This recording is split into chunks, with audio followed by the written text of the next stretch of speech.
Mesdames, Messieurs, bienvenue sur Swisslo TV. Notre invité d'aujourd'hui est Thomas Geiser, professeur de droit à l'Université de Saint-Gall. Professeur Geiser, qui êtes-vous? Je suis né à Bâle, j'ai grandi à Bâle et fait mes études à Bâle. Et depuis 1995, je suis maintenant professeur à Saint-Gall. Avant, j'ai travaillé à l'Office fédéral de la justice et je me suis occupé de droit matrimonial, la révision du droit matrimonial, et après j'étais aussi au tribunal fédéral comme greffier et maintenant je suis aussi encore juge suppléant au tribunal fédéral. Vous avez, en tant que dyslexique avoué, réussi à devenir l'un des professeurs de droit les plus renommés de Suisse. Professeur Geiser, comment aboutit-on à un tel résultat? Ça, c'est presque un miracle parce que c'était vraiment difficile à l'école. J'avais l'avantage d'avoir deux personnes qui m'ont beaucoup aidé. C'était d'une part ma mère, qui était elle-même aussi dyslexique et qui avait par cette raison beaucoup de compréhension que c'est pas si facile d'écrire une phrase correctement.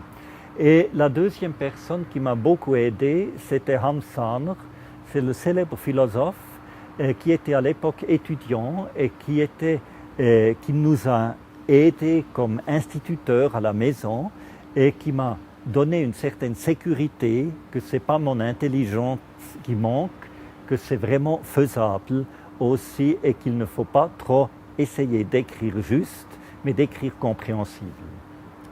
Vous avez pris part de manière déterminante à l'élaboration du nouveau droit matrimonial en 1988. Professeur Geiser, 25 ans plus tard, quel est le bilan que vous en tirez? Qu'est-ce qui a fait ses preuves? Qu'est-ce qui doit être révisé? Je suis toujours convaincu que c'est une très bonne loi et qui a aussi tout à fait ses preuves dans la pratique. Et il y a évidemment des choses dans la société qui ont changé.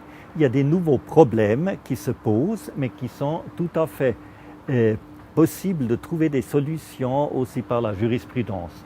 Un des problèmes qui est relativement nouveau, c'est le fait qu'aujourd'hui, très souvent, des managers sont payés avec des bonus qui ne sont pas en nature et qui ne sont pas en argent, mais qui sont en options d'action. Et là, il y a tout le problème à quel moment ils sont vraiment acquis, donc à quel moment ils tombent dans le régime ou pas. Est-ce qu'ils sont acquis après le divorce ou encore avant le divorce, pendant le régime? Et là, il y a des problèmes, des questions très délicates, mais que la jurisprudence peut résoudre.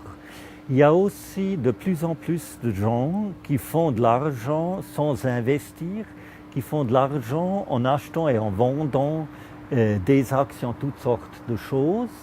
Et là, sans investissement, ce n'est pas du tout facile de mettre ça dans une des masses du régime matrimonial. Là, il y a des vraies questions, nouvelles questions, mais ça fait aussi la chose intéressante.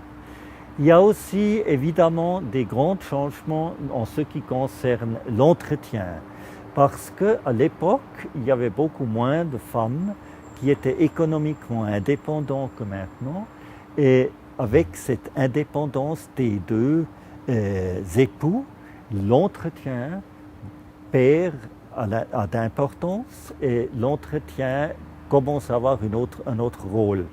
Et c'est évident aussi que ça a des effets sur la question de la solidarité entre les époux, solidarité pendant le mariage et aussi évidemment la question de la solidarité après un divorce, point de vue entretien.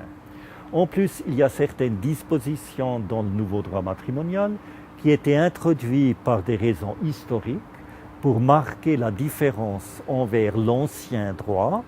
Il ne faut quand même pas oublier que cette nouvelle loi était assez contestée aussi, il y avait le référendum, et ces dispositions sont à mon avis maintenant complètement superflues parce que plus personne viendrait sur l'idée de soutenir les positions de l'ancien droit, comme par exemple la règle de l'ancien droit que la femme devait demander le mari si elle voulait choisir une profession. Et là, à l'époque, il fallait mettre dans la loi que ce n'est pas comme ça. Et il faut aussi voir que dans le référendum, toutes ces questions ont joué un rôle. Et c'était M. Blocher qui voulait à l'époque garder l'ancien droit. Et par cette révision, son référendum a heureusement pas abouti. Vous vous investissez tout au long de votre vie professionnelle pour l'égalité des couples de même sexe. Professeur Geiser, où en sommes-nous dans ce processus? Dans ce processus, la société a fait des énormes pas, et le droit aussi. Dans les derniers 10 ans, et en Suisse, on a quand même introduit la possibilité de l'enregistrement des couples de même sexe. Cet enregistrement a pratiquement les mêmes effets qu'un mariage. Et il y a peu de différences dans des questions importantes. Il y a encore la différence avec l'adoption qui n'est pas possible, mais là le Parlement est en train de changer. Il y a encore quelques différences dans le droit sur la nationalité, mais à part de ça, les différences sont tout petites. Par exemple, qu'au moment de l'enregistrement, les couples du même sexe ne disent pas oui, mais doivent signer. Mais qu'est-ce que l'officier d'état civil peut demander où on ne peut pas répondre avec oui ou non? Donc ça, c'est quelques problèmes qui se passent alors quand même complètement de la même façon comme pour les gens du sexe différent.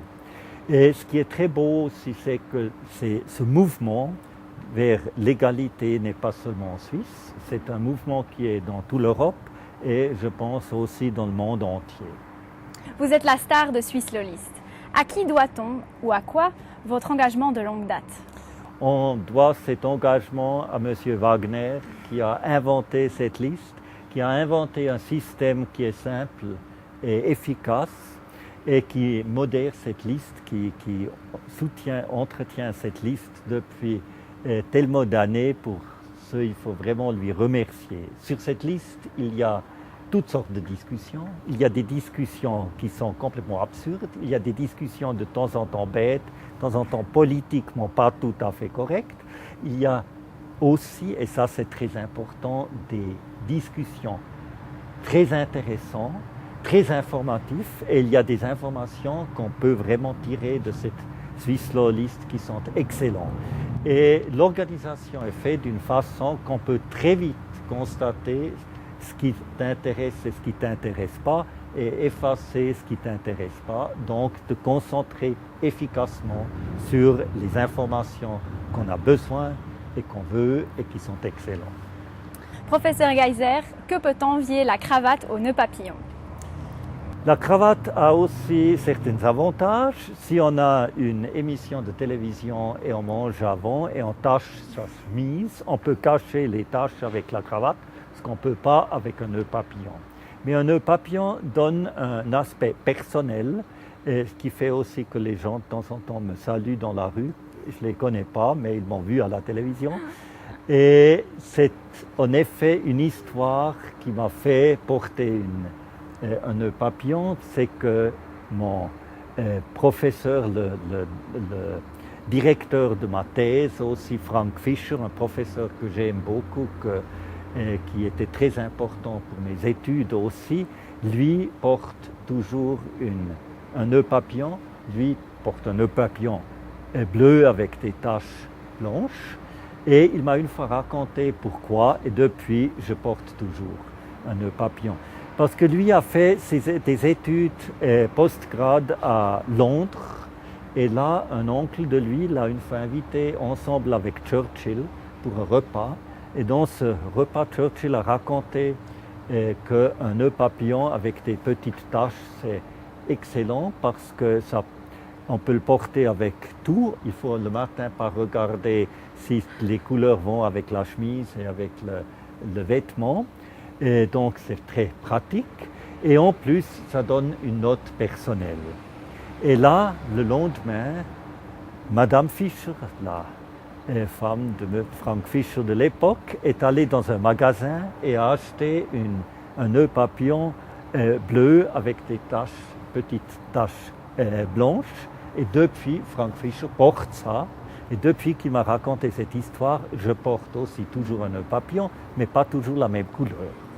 Professeur Geiser, merci mille fois pour cette interview.